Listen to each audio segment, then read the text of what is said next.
খরচ নেই। তার সে ছোট থাকলে তার বাবা খরচ করবে, বড় হলে তার স্বামী খরচ করবে, বাবার স্বামী না থাকলে ছেলে খরচ করবে, বাবা নাই স্বামীও নাই ছেলেও নাই তাহলে ভাই খরচ করবে, বাবা নাই ছেলেও নাই স্বামীও নাই ভাইও নাই তাহলে মুসলিম খলিফা খলিফাতুল মুসলিমের দায়িত্ব বিধবার সকল ব্যবস্থা করা। এরপরেও আমার মা কাজ করবে না, সে রোদে যাবে না, সে পুরুষদের সাথে কাঁধে কাঁধ মিলায়া কাবি খা কাজের বিনিময়ে খাদ্যের নামে মাটি কাটবে না, কারণ এই দেশে দৈয়ুস হয়ে যাবে। ইহুদি খ্রিস্টানরা এই প্ল্যানটা করছে যে নারীর অধিকারের নামে, নারী ক্ষমতায়নের নামে, সমান অধিকারের নামে, নারী উন্নয়নের নামে এদেরকে ঘর থেকে বের করে আনো। নারীরা যখন ঘর থেকে বের হয়ে যাবে, পর্দাহীনা হয়ে যাবে, তো তার গর্ভ অপবিত্র হয়ে যাবে। মায়ের গর্ভ যখন অপবিত্র হবে, তো ওই মায়ের গর্ভে আল্লাহর ওলি জোনায়েদ বাবুনগরী জন্মগ্রহণ করবে না, ওই মায়ের গর্ভে বড় হুজুর জন্মগ্রহণ করবে না, ওই মায়ের গর্ভে শয়তানের ওলি, হ্যাঁ এরকম যোগশ্রেষ্ঠ নাস্তিকরা তৈরি হবে। হইতেছে কি হইতেছে না? হ্যাঁ, এই দেশে এত নাস্তিক আসলো কোথা থেকে? 90% মুসলমানের দেশ, 95% মুসলমানের দেশ। এই নাস্তিকগুলো এইভাবেই হয়েছে, সাতিমুর রাসূলগুলো এইভাবেই হয়েছে। এরা আমাদের মা বোনদেরকে ঘর থেকে বের করে, খবরদার এই এনজিওদের কাছে দেওয়া যাবে না। এনজিওদের থেকে ঋণ টিন গরু ছাগল হাঁস মুরগি এগুলো নেওয়া যাবে না। প্রয়োজনে আমরা না খেয়ে মারা যাব, না খেয়ে মারা গেলে জাহান্নামে যাব না, কিন্তু দৈয়ুস হয়ে মারা গেলে স্বামী সহ জাহান্নামে। কি আপনার স্ত্রী যদি দৈয়ুস হয়ে যায়, এনজিওদের থেকে টাকা আনতে গিয়ে দুনিয়াতেও শাস্তি পাবেন, আখিরাতেও পাবেন। দুনিয়ার শাস্তি, এনজিও কর্মী প্রতি সপ্তাহে বাড়িতে আসে, আপনার স্ত্রী আপনার বোন গিয়ে তাকে বাতাস করে, তাই করে কি করে না? দেখবেন এনজিও স্যাররা আসলে বাতাস করে, পান বানায় খাওয়ায় এত সুন্দর করে। কথা বলতে নেই, প্রতি সপ্তাহে যদি একটা নারী একই পুরুষের সাথে দেখা করে, তার সাথে স্বাভাবিকভাবেই তার সম্পর্ক কি হইতে থাকে? গাঢ় হইতে থাকে। এরপরে 2 বছর পরে পত্রিকায় আসে অমুক গ্রামে 4 সন্তানের মা এনজিও কর্মীর সাথে উদাও হয়ে গেছে। এগুলো সব আমার কাছে পত্রিকা কাটিং আছে, আমি এমনি বলতেছি, এখানে নিয়ে আসি নাই, জেলখানায় যাওয়ার আগে এগুলো সব আমি ডকুমেন্ট তৈরি করছি। কিভাবে আমাদেরকে ধ্বংস করা হইতেছে, আমাদের মাদেরকে ধ্বংস করা হইতেছে। আমরা আল্লাহর কালামের উপরে বিশ্বাসী। আল্লাহ কি বলছেন? ওয়ালান তারদা আনকাল ইয়াহুদু ওয়ালান নাসারা হাত্তা তাত্তাবিয়া মিল্লাতাহুম।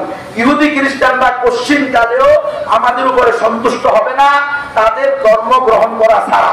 তাহলে আমরা এই কথা বিশ্বাস করতে পারি না যে এই এনজিও গুলো 95,000 এনজিও আছে বাংলাদেশে, কম বেশি কয় হাজার, 95,000। এরা এই দেশে আমাদের মুসলমানদের কল্যাণে ফিরি হাজার হাজার এনজিওর মাধ্যমে, শত শত এনজিওর মাধ্যমে, হাজার হাজার কর্মীর মাধ্যমে কোটি কোটি টাকা ব্যয় করে আমাদের কল্যাণে কাজ করবে। তার উদ্দেশ্য ছাড়া এটা হতেই পারে না, কারণ এটা আল্লাহর কালাম বিরোধী, আল্লাহর ঘোষণা বিরোধী। আল্লাহ বলছে এনজিওরা তাদের উদ্দেশ্য ছাড়া করবে না, এটাই আমরা বিশ্বাস করি।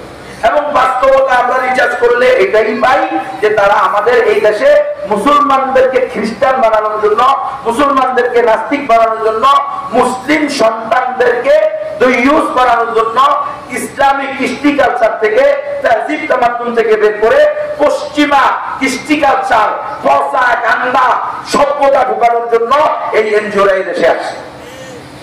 এখন আপনাকে সতর্ক হতে হবে। আপনি যদি সতর্ক না হন তাহলে নিজেও ধরা খাবেন, নিজের পরিবারও ধরা খাবে। কালকে আমাদের মাঠে সপরিবারে জাহান্নামে যাওয়া হবে। সুদূর প্রসারী পরিকল্পনা এটা। ইমান বিধ্বংসী কাজ, ইসলাম বিধ্বংসী কাজ। এদের স্কুলের নাম হলো ড্যান্স স্কুল। এনজিওদের স্কুলের নাম কি? Dance school. নাচবো, গাইবো, শিখবো। আমি একবার নোয়াখালীর লক্ষ্মীপুরের আন্দাজচরে গেলাম, একটা চর আছে আন্দাজচর। সেখানে গিয়ে দেখি আপনাদের এই এলাকার মতো, মানে বিচ্ছিন্ন এলাকা, হ্যাঁ সীমান্ত এলাকা বা একেবারে সাগরের পাড়ের এলাকা বা নৌকা দিয়ে টলার দিয়ে যেতে হয় এমন এলাকা। ওখানে গিয়ে দেখি নদীর পাড়ে এরকম মসজিদের ঘরে, মসজিদের পাশে মসজিদের ঘর, মসজিদের জায়গার মধ্যে মুক্ত, এটার ভিতরে খ্রিস্টান মিশনারিদের স্কুল।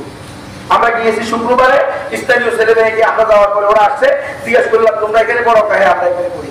কি পড়ো? সপ্তাহে 5 দিন পড়া, 4 দিন পড়ানো হয় আর 2 দিন ড্যান্স শিখানো হয়, গান নাচ শিখানো হয়। কি বলেন? মুসলমানের সন্তানেরা নাচ গান শিখবে, ড্যান্স শিখবে, এই জন্য আল্লাহ মুসলমানের সন্তানদেরকে দুনিয়াতে পাঠাইছে নাকি? আল্লাহ রাসূল কি বলছেন? আল হায়াউ শুবাতুম মিনাল ঈমান, লজ্জা হলো ঈমানের অঙ্গ। ইযা লাম তাস্তাহি ফাসনা মা শিতা, যদি তোমার লজ্জা না থাকে তাহলে তুমি তাহা ইচ্ছা তাহাই করিতে পারো। এটা কার কথা? রাসূলুল্লাহ সাল্লাল্লাহু আলাইহি ওয়াসাল্লামের কথা। এই যে আমার ছোট ছোট বাচ্চারা, আপনারা দেখবেন আমাদের অনেক সময় ছোট বাচ্চারা বাপ মায়ের সামনে প্যান্ট খুলতে দেয় না, ছেলে হোক মেয়ে হোক, বা 2-3 জন থাকলে সেখানে প্যান্ট খুলতে দেয় না। খেয়াল করছেন আপনারা? কারণ কি? আল্লাহ জন্মগতভাবে আমাদের সন্তানদের মধ্যে শরম দিয়ে দিয়েছে, লজ্জা দিয়ে দিয়েছে। এখন যখন সে এলাকার হেডমাস্টারের সামনে, সকল শিক্ষক শিক্ষিকার সামনে, সকল ছাত্র ছাত্রীর সামনে ড্যান্স করবে, নাচবে, গাইবে, তখন কি এই মেয়ে 3 দিন পর্দাওয়ালি হবে? তার লজ্জা বাড়বে? তার লজ্জা আস্তে আস্তে চলে যাবে। এটা তো আপনাকে ওই এনজিওরা, ওই এনজিও শিক্ষিকা, ওই ব্রাক স্কুলের, আনন্দ স্কুলের, কারিতাস স্কুলের শিক্ষক শিক্ষিকারা বলবে না।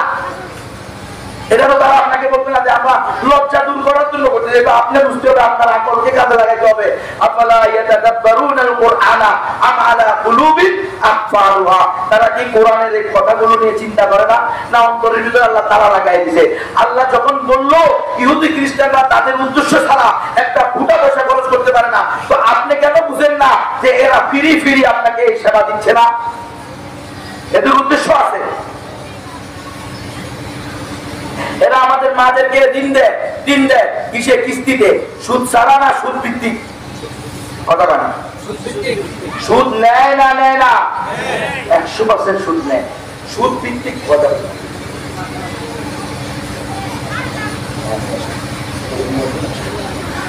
তাহলে সুদ ভিত্তিক রাসূলুল্লাহ, এই দেখেন এরা সুদের সাথে জড়িত করতেছে।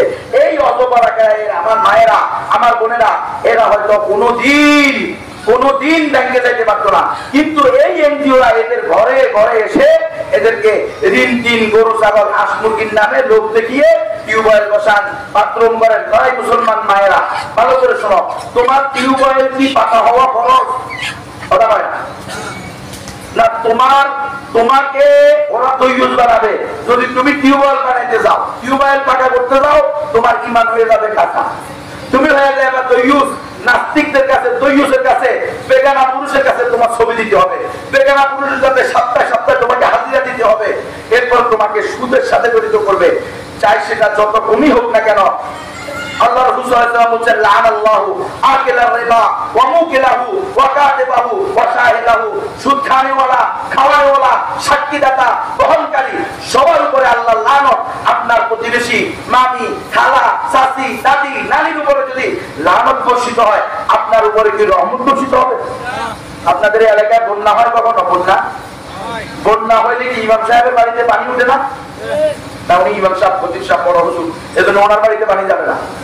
গজব যখন আসবে বড় হুজুর কেউ পারবে না। এজন্য বড় হুজুরের দায়িত্ব এই বিষয়ে উম্মতকে সতর্ক করা। খবরদার, প্রয়োজনে আমরা গাছের পাতা দিয়ে পর্দা করব। কলা গাছের পাতা, খেজুর গাছের পাতা, হয় কি হয় না? হ্যাঁ, পলিস্টারের কাগজ কাপড় দিয়ে পর্দা কিনবো, কিন্তু তবুও ইহুদি খ্রিস্টানদের থেকে সুদের উপরে ঋণ নিব না। নিজের বউকে বন্ধক রেখে তাদের থেকে ঋণ নিব না। প্রয়োজনে আমার সন্তান অশিক্ষিত থাকবে, তবুও ট্রান্সজেন্ডার বাদ শিক্ষা দিব। প্রয়োজনে আমার সন্তান অশিক্ষিত থাকবে, তবুও নিজেকে বানরের বাচ্চা বানাইতে আমরা রাজি না। শিক্ষাতে বিবাদে ঢুকেছে, আপনারা বানরের বাচ্চা। বিবর্তনবাদে আমরা বিশেষ করি। ওনারা আমি যদি বলে আপনি বানর বাচ্চা, দেখুন ছাপ করেছে না, আমারও বানর বাচ্চা করে কিন্তু দিব কি দিব না। আর এখন পুরা জাতিকে সিলেবাসের মাধ্যমে বানর বাচ্চা বানাচ্ছে। এই ট্রান্সজেন্ডারের বিরুদ্ধে ওলামায়ে কেরাম, আলহামদুলিল্লাহ, হেফাজতে ইসলামের ওলামায়ে কেরাম মাইক খাওয়ার পরেও ওনারা ওনাদের দায়িত্ব থাকে, দায়িত্ব পালন করতে। কারণ আমাদের উপর চাপ আছে। এরা আমাদেরকে নিয়ে হুজুর আপনাদেরকে তো মারতে মন চায় না, আপনাদেরকে ধরতে মন চায় না, কিন্তু উপর থেকে চাপ আছে। আমরাও বলি আমাদের কাছে উপর থেকে চাপ আছে। আমাদেরকে আল্লাহ তাআলা হুকুম দিছে আল্লাহর বান্দাদেরকে দ্বীনের কথা, ইসলামের কথা ব্যঙ্গে ব্যঙ্গে তুলে ধরা, ঠিক কিনা? এজন্য আমরা উম্মতকে বলবো, খবরদার এই এনজিওদের থেকে দূরে থাকবেন। আপনাদের এই এলাকায় এনজিও আছে না নাই? কোন এনজিওদের থেকে টাকা নেবেন না। কেন নেবেন? আপনি আপনার মেয়েকে বিয়ে দেওয়ার জন্য টাকা লাগবে কেন? ইমাম সাহেব কই, খতিব সাহেব কই, এলাকার মাতব্বর সাহেব কই? যৌতুক দিয়ে বিয়ে দেওয়া যায় আছে নি? তো ওনাদের দায়িত্ব, বড় হুজুরের দায়িত্ব।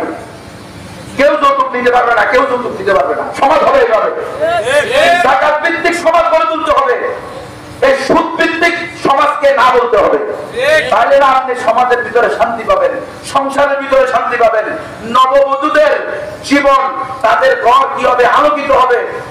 নববধূ নবদুলহান, এদের ঘরের ভিতরে রহমত আসবে। শুরুতেই গজব দিয়ে শুরু করেন, যৌতুক দিয়ে শুরু করেন, শুরুতেই নাজায়েজ দিয়ে হারাম দিয়ে শুরু করেন, সারা জিন্দেগি কি এই দাম্পত্য জীবনে আর শান্তি আসবে? তো অশান্তি অশান্তির উপরেই যায়। স্বামী স্ত্রীকে বিশ্বাস করে না, স্ত্রী স্বামীকে বিশ্বাস করে না, শাশুড়ি বউকে দেখতে পারে না, বউ শাশুড়িকে দেখতে পারে না, শ্বশুর আরেক শ্বশুরকে দেখতে পারে না, বেয়াই বেয়াইকে দেখতে পারে না। গজব তো গজব আলাদল চলতে থাকে। শুরু হয়েছে বিয়ের দিন থেকে শেষ হয়েছে মৌত পর্যন্ত, অথবা তালাক হওয়া পর্যন্ত। কি আছে না নাই এরকম কলহ? আর আল্লাহ রাসূল কি বলছেন? ইন্না আ'যামান নিকাহি বারাকাতান আইসারুহু মাউনাতান। সবচেয়ে বরকতময় বিবাহ হলো ওইটা যেটার ভিতরে খরচ কম হয়, কোনো খরচ হবে না, সাদা সিধা। আপনার মেয়ে অমুকের ছেলে, বা দুই লোকের কথা হবে, মোহরা না তো বিবাহ হয়ে গেছে, নিয়ে যান, 5 জন নিয়ে আসেন, 7 জন নিয়ে আসেন, 10 জন নিয়ে আসেন, খান, নিয়ে চলে যান। আমি পরের দিন গিয়ে নিয়ে আসবো 2-4 জন খেয়ে, আমাদের যদি তৌফিক থাকে, বাস না হলে খাবো না। খাওয়া কি জরুরি? কোনটাই তো না। আমরা নিজেরা বানায় নিছি। এখন গরিব মানুষ পর্যন্ত সুদের উপরে টাকা নিয়ে তারপরে 200 মানুষের খাওয়াইতে হয়। আমার সাহেব মুর্শিদ মুফতি মনসুর সাহেব বলতেন, তারা কোনের বাড়িতে খানা খাইতে যায়, এরা হলো টাকালা সারিমান ও খারাজা গারিমান। চোর হইয়া ঢুকলো, টাকা দিয়ে বাইরে। মেয়েদের বাড়িতে কোনোদিন খাইতে যাবেন? হ্যাঁ, চোর টাকায় বাইরে গেলে। মেয়েদের বাড়িতে খাবেন না, খাবেন হলো ছেলেদের বাড়িতে। ছেলেকে আমার আউলি মালাও বিষাদি, তোমার তৌফিক থাকলে অন্তত ছাগল দিয়ে খাওয়াও। ঠিক আছে, ছাগলের তৌফিক নেই, জামানা মুরগি খাওয়া। দেশি মুরগি না পারলে ফার্মের মুরগি খাওয়াবে না, তবুও বলি না একটু পর। এটা কে করবে? ছেলে, মেয়ে না।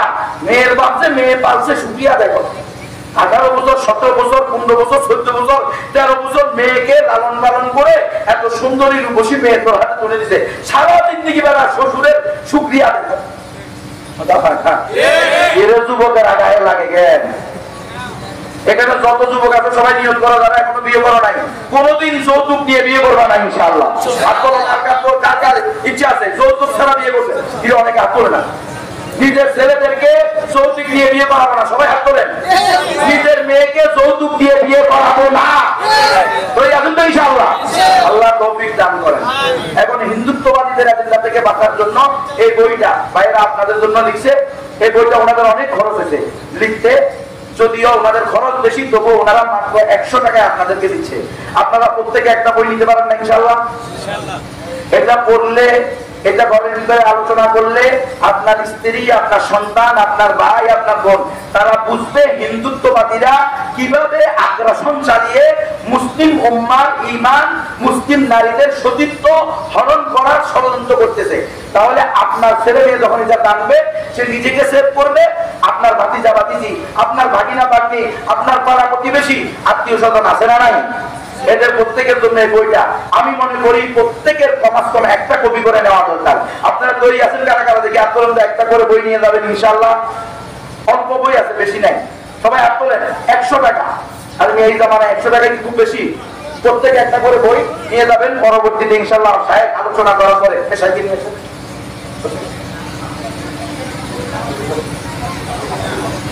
তাহলে এই বইটা আপনারা নিবেন তো ইনশাআল্লাহ? প্রত্যেকে একটা করে বই নিবেন এবং ঘরের মধ্যে তালিম করবেন, নিজে পড়ে অন্যকে পড়াইবেন। ভাই, শত্রু চিনতে পারা এটাও কিন্তু এক ধরনের বিজয়। শত্রুকে চিনতে পারা, আপনি যে আপনি শত্রুই না চিনেন, এটা এক ধরনের পরাজয় শত্রুর কাছে। আপনি শত্রুকে আগে চিনবেন। শত্রুকে কে আপনার বিরুদ্ধে আগ্রাসন চালাইতেছে, কে আপনাকে এই দুনিয়া থেকে নিশ্চিহ্ন করে দিতে চায়। এই দেশের, এই হিন্দুস্তানের হিন্দুদের প্ল্যান, ষড়যন্ত্র, টার্গেট, ঘোষণা, মিশন, ভীষণ। তারা অখণ্ড ভারত বানাবে। ভারত, বাংলাদেশ, পাকিস্তান, মায়ানমার, নেপাল, ভুটান, সাথে আফগানিস্তানকেও মিশে। এটা শুনে আমার কাছে ভালো লাগছে খুব, যে আফগানিস্তানের অখণ্ড ভারতের অংশ বানাবে। সুবহানাল্লাহ, সুবহানাল্লাহ। আমরাও দেখবো ইনশাআল্লাহ। তবে আফগানিস্তানের জন্য নাই, আফগানিস্তান হলো সাম্রাজ্যের কবরস্থান। বিশ্বের দুইটা সুপার পাওয়ারে দুলিশাত করে দিয়েছে, কবরে পরিণত করেছে। এরা হলো আফগানিস্তান। আল্লাহু আকবার। আর এখন তো এরা হলো বিশ্বের সুপার পাওয়ার। পরে আল্লাহ কোরআনে বলছে, ওয়ালা তাহিনু ওয়ালা তাহজানু ওয়া আনতুমুল আ'লাউনা ইন কুনতুম মুমিনিন। এই মুমিনেরা, ঈমানদারেরা, মুসলমানেরা, দুঃখিত হইও না, ব্যথিত হইও না। হায় মাহমুদুল হক সাহেবকে এতদিন বন্দী করে রাখলো, হায় শেখ হারুনুল্লাহকে এইভাবে টর্চার করলো, হায় রফিকুল ইসলাম মাদানিকে এইভাবে টর্চারিং করলো, হায় আলী হাসান সাওয়াল করে এইভাবে জুলুম হইলো। তোমরা ভয় পেও না, মন ভেঙে যেও না। হকপন্থী ওলামায়ে কেরামের উপরে জুলুম হইছে, তাওহীদবাদীদের উপরে জুলুম হইছে, এগুলো বৃথা যায় না। তোমরা যদি মুমিন হও, আল্লাহ তোমাদেরকে বিশ্বের সুপার পাওয়ার বানিয়ে দিবে। ওয়া আনতুমুল আ'লাউনা মানে তোমরাই সুপার পাওয়ার। এই অর্থ শুনবনি, ওয়া আনতুমুল আ'লাউনা ব্যাখ্যাটা শুনবনি। তোমরা যদি মুমিন হও, ঈমানদার হও, আমি তোমাদেরকে বিশ্বের সুপার পাওয়ার বানাবো। বানাইছে কি বানায় নাই? এই আজকেও খবর শুনতেছিলাম, আফগানিস্তানে ১৫০০০ প্রকারের খনিজ সম্পদ পাওয়া গেছে। আল্লাহ বলছে ولو أن أهل القرى آمنوا واتقوا لفتحنا عليهم بركات من السماوات والأرض। যদি কোনো সম্প্রদায়, কোন এলাকাবাসী, কোন জনপদবাসী তারা যদি ঈমান আনে, ঈমান আনার মতো তাকওয়া অবলম্বন করে, আল্লাহর উপরে, আল্লাহকেই একমাত্র ভয় পায়, লাফাতাহনা আলাইহিম, তাহলে তাদের জন্য আমি খুলে দিব বারাকাতিন মিনাস সামাওয়াতি ওয়াল আরদ, আসমান জমিনের বরকতের দরজা। ওটা দিছে কি দেয় নাই? এখন ৭১ টিভির মতো নাস্তিকেরাও কয় আল্লাহ তাআলা যেন আফগানিস্তানে তার রহমতের সকল দরজা খুলে দিতে। আল্লাহু আকবার। সব গুণই তো পাইছে, তেলের গুঁড়া, লবণের গুণিও পাইছে, চাইছে কি গুণিও? লবণের গুণি, খালি পান্নার গুণি, দামি দামি পাথর আছে না, এরকম পান্নার গুণি পেয়েছে ৪০টা। লিথিয়াম আগামী ভবিষ্যতের, এই আগামী বিশ্বের তেল গ্যাস যেটাকে বলা হয় সেটার নাম হলো লিথিয়াম। এখন চলতেছে না তেল দিয়া, এই যে জায়গাটা চলতেছে না, এই জায়গাটা চলে মোটর চলে কি দিয়া? তেল দিয়া। ভবিষ্যতে এটা চলবে লিথিয়াম দিয়া। কি দিয়া? লিথিয়াম। তেলকে বলা হয়তো ব্ল্যাক কোল। সৌদি আরব যখন তেল পাইছে তখন বলা হয়েছে এরা ব্ল্যাক কোল পাইছে, আর আফগানিস্তানে পাইছে লিথিয়াম। বিশ্বের সবচেয়ে বেশি লিথিয়াম মজুদ হলো আফগানিস্তানে, এটাকে বলা হচ্ছে হোয়াইট কোল। বলতেছে আগামী ১০ বছরের মধ্যে এরা হয়ে যাবে বিশ্বের সৌদি আরব। আল্লাহু আকবার। কইতেও মন চায় না, আরে মুসলমান কি অবস্থা, আনন্দ লাগে নি, মজা লাগে নি। আল্লাহ বলছে কাতিলুহুম ইউআযিবুহুমুল্লাহু বিআইদিকুম ওয়া ইউখজিহিম ওয়া ইয়াশফি সুদুর ওয়া ইয়ানসুরুকুম ওয়া ইয়াশফি সুদুর কওমিন মুমিনিন।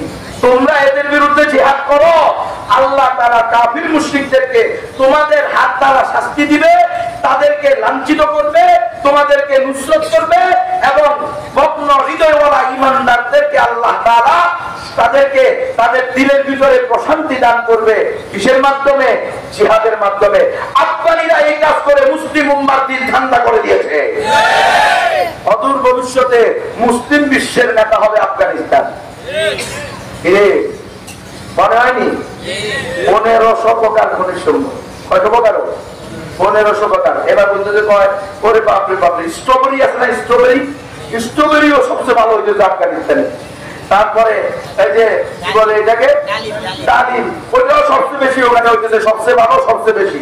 এরপরে আরেকটা কি জানি, জাফরান। এই জাফরান পৃথিবীর মধ্যে সবচেয়ে উন্নত আফগানিস্তানে। লোহা পৃথিবীর মধ্যে সবচেয়ে উন্নত লোহা। ২ নম্বর এই মজুদ হলো লোহার সবচেয়ে বেশি আফগানিস্তানে। এরপরে বলছে ইউরেনিয়াম, পারমাণবিক অস্ত্র বানায় না, ওদের যে মেটেরিয়ালস আছে না, মাল মেটেরিয়াল, কাঁচা মাল, এটা আফগানিস্তানে আছে। অপেক্ষা কর, ঘুষের বাচ্চারা, মুদির বাচ্চারা, অখণ্ড ভারত বানাবি তো অপেক্ষা কর, আসতেছে অ্যাটম বোম লইয়া আমল্লারা।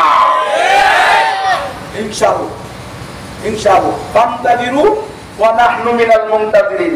আমরাও অপেক্ষা করি, তোরাও অপেক্ষা কর। আগামী শতাব্দী, এই শতাব্দী হলো মুসলমানদের শতাব্দী, ইসলামের জাগরণের শতাব্দী, ইসলামের বিজয়ের শতাব্দী। ইনশাআল্লাহ অদূর ভবিষ্যতে এটা অবশ্যই অখণ্ড ভারত হবে, কিন্তু কালিমার পতাকার তলে হবে, ঈমানের অখণ্ড ভারত হবে, কোনো কুকুর শিরিক থাকবে না। ইনশাআল্লাহ দিল্লির মসনদে কালিমার পতাকা উঠবে। আপনাকে বিষয় দিয়েছেন, আপনারা বলছেন কোন কি কয় না কয়, ওয়াজ করি দেয় আর ঠান্ডা করতে আসে, কিছু টাকা টুকা লয়ে যাবে, এগুলো বলে বাস্তবতাই এই জায়গাটা। আমি বলি আর বাঁচি, আমাদের তো অলরেডি অর্ধেক মেরে ফেলছে। ঘুম রেখে টর্চারিং করে তারপরে রিমান্ড দিয়ে 10 দিন রাখছে ঘুম, 9 দিন দিছে রিমান্ড, এরপরে 32 মাস রাখছে আটকা। আমাদের আর জীবনে আসেনি, আমরা দেখতেও পারি নাও পারি, তোমরা দেখবা দেখে রাখো ইনশাআল্লাহ। আগামী 10 বছরের মাথায় বিশ্বের প্রেক্ষাপট পরিবর্তন হয়ে যাবে ইনশাআল্লাহ। আল্লাহ 10টা বছর দাঁড়িয়ে মুল্লারা সমাধান 10 বছর বেশি লাগবে না ইনশাআল্লাহ। 2 বছর হয়ে গেছে, আর 8 বছর দোয়া করেন, দেখবেন ইনশাআল্লাহ। আল্লাহই বলছে রাস্তাই এটা, তরিকাই এটা, তোমার কেউ অধিকার দিব না, তোমার অধিকার তুমি আদায় করে নিতে হবে। এই পাহাড়ি মোল্লারা, পাগড়ি টুপিওয়ালারা তাদের অধিকার তারা আদায় করে নিছে। বিশ্বের কোন সুপার পাওয়ারের কাছে কোন শতাব্দীতে কোন সময়ে তারা পরাজয় মেনে নেয় নাই, পরাজয় বরণ করে নাই। গোলামি তাদের জীবনে নাই, ইতিহাসে না। আমরা গোলামের জাতি, মুনাফিকের জাতি, খালি মুনাফিক করি, খালি মুনাফিককে বলি, ইসলামের হক কথা বলি না। যদি চাকরিটা চলে যায়, ইসলামের সঠিক কথা বলি না। যদি আগামী বছর আর দাওয়াত না দেয়, কি দাওয়াত দেবে না, সেখানে গিয়ে হক কথা বলা যাবে না, কোরআন সুন্নাহ সমর্থিত কথা বলা যাবে না। ওই মসজিদেরও তারা, ওই মাদ্রাসারেও তারা, ওই মাহফিলেরও তারা না পারলেও জঙ্গলে চলে যাবে। আফ্রিকার জঙ্গলে গিয়ে ওখানে মানুষকে বুঝাবে। হ্যাঁ,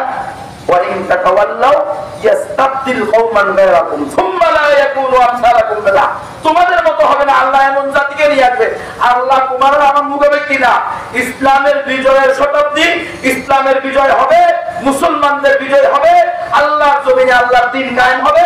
হয়তো তোমাকে সাথে নিয়ে অথবা তোমাকে মাইনাস করে ইসলামের বিজয় হবে। তুমি কোন দলে আছো এটা তুমি ঠিক করো।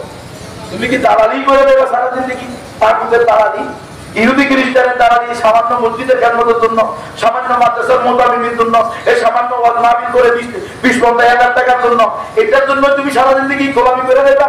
নাকি তুমি আল্লাহর গোলামি করবা, আল্লাহর জমিনে আল্লাহর দ্বীন কায়েম করার জন্য, রাসূলের সুন্নাহকে প্রতিষ্ঠা করার জন্য? যদি আমার জানও চলে যায়, যদি আমার স্ত্রী বিধবা হয়, যদি আমার সন্তানরা এতিম হয়, তবু আমি আল্লাহর জমিনে আল্লাহর দ্বীনের কথা বলে যাব। এটাই হলো একজন নবীর ওয়ারিসের দায়িত্ব।